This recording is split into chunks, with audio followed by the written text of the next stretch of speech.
खबर बलिया से है, जहां सीएम योगी ने बलिया दौरे के दौरान बाढ़ का विभीषिका का हवाई सर्वेक्षण किया। नागाजी सरस्वती विद्या मंदिर में बाढ़ से प्रभावित लोगों से मुलाकात कर उन्हें राहत सामग्री भी वितरित की गई। साथ ही जनप्रतिनिधियों और अधिकारियों के साथ बैठक कर मीडिया ब्रीफिंग करते हुए प्रदेश सहित बलिया में बाढ़ के उपजे हालात और राज्य सरकार द्वारा चलाए जा रहे बचाव एवं राहत के कार्यों पर कहा कि प्रदेश के गंगा के तटवर्ती क्षेत्र प्रभावित हैं। पूरे प्रदेश के अंदर 24 जनपदों के कुल 600 से अधिक आबादी के गाँव बाढ़ की चपेट में हैं। राज्य सरकार द्वारा बचाव एवं राहत का कार्य चल रहा है। इन सभी क्षेत्रों का भ्रमण करते हुए बलिया आए हैं। अभी तक इटावा, औरैया, जालौन, हमीरपुर, वाराणसी, गाजीपुर, बलिया इन सभी जिलों का हवाई एवं स्थलीय सर्वेक्षण किया है। बलिया में गंगा सरयू टॉन्स से बाढ़ के हालात को देखा। 112 राजस्व गांवों में से 24 गांव की 1.25 लाख आबादी प्रभावित है। वहां बचाव एवं राहत का कार्य चल रहा है।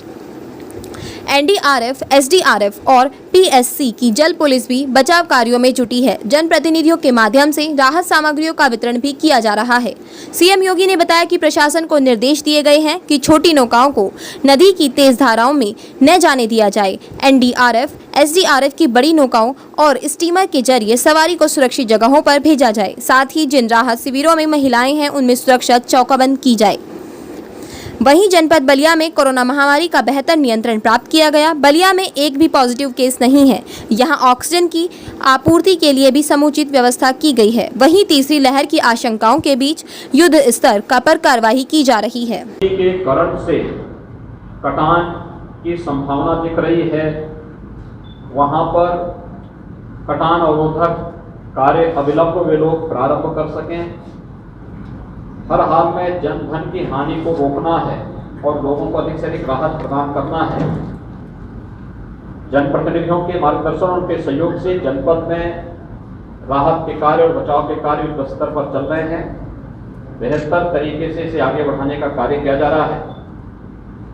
अभी आशंका बनी रहेगी तो उन सभी आशंकाओं को आगे बढ़ाने के लिए भी आगे उन सभी को निर्मूल साबित करने के लिए प्रशासन को सचेत रह करके, सक्रिय रह करके बचाव और राहत कार्यों को निरंतर आगे बढ़ाने के लिए हर बाढ़ प्रभावित गांव में नोडल अधिकारी की तैनाती, निगरानी समितियों से उनका बेहतर समन्वय, हर जिले में कंट्रोल रूम के माध्यम से निरंतर इनके साथ संवाद की बेहतर कार्रवाई को आगे बढ़ाने के लिए निर्देश दिए गए हैं।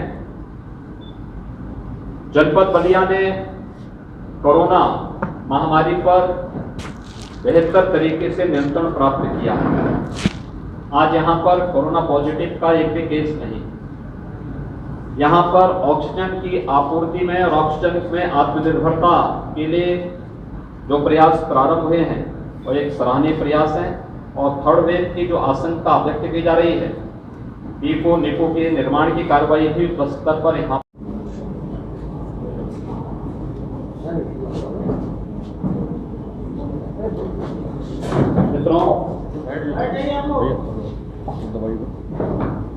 वर्तमान में प्रदेश का गंगा के तटवर्ती क्षेत्र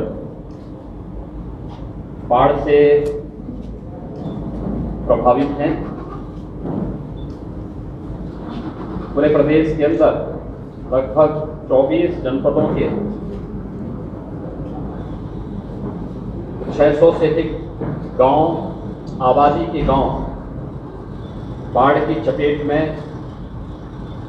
होने के कारण राज्य सरकार के स्तर पर उन सभी क्षेत्रों में बचाव और राहत का एक बृहद अभियान चल रहा है। मैं स्वयं इन सभी क्षेत्रों का भ्रमण करते हुए आज बलिया जनपद में आया हूँ। मैंने अभी तक इटावा, औरैया, जालौन, हमीरपुर, वाराणसी, गाजीपुर, बलिया इन सभी जनपदों का जमीन से भी और हवाई सर्वेक्षण भी करते हुए राहत कार्यों की और बाढ़ से बचाव के लिए किए जा रहे कार्यों की समीक्षा की है, उसका निरीक्षण भी किया है। कल वाराणसी में मैंने मिर्जापुर, भदोही, चंदौली जनपदों की भी समीक्षा की है। प्रशासन युद्ध स्तर पर राहत और बचाव के कार्यों के साथ जुटा हुआ है। आज बलिया के अंदर भी मुझे पूरे जनपद के अंदर गंगा नदी के कारण, टॉन्स के कारण और सरयू नदी के कारण बाढ़ या जल प्लावन की जो स्थिति पैदा हुई है उसका निरीक्षण करने का अवसर प्राप्त हुआ है। और मैंने इस चीज को वहां पर बहुत नजदीक से देखा है कि एक बड़ी आबादी, जिसमें लगभग अगर आबादी के गांवों की संख्या, राजस्व गांवों को हम देखें तो वह 112 राजस्व गांव हैं, लेकिन आबादी से जुड़े हुए गांव केवल 34 ऐसे गांव हैं जिनकी लगभग 1.25 लाख के आसपास आबादी बाढ़ से प्रभावित है। वहां पर बचाव और राहत के कार्य चल रहे हैं। NDRF, SDRF, PSC की फ्लड यूनिट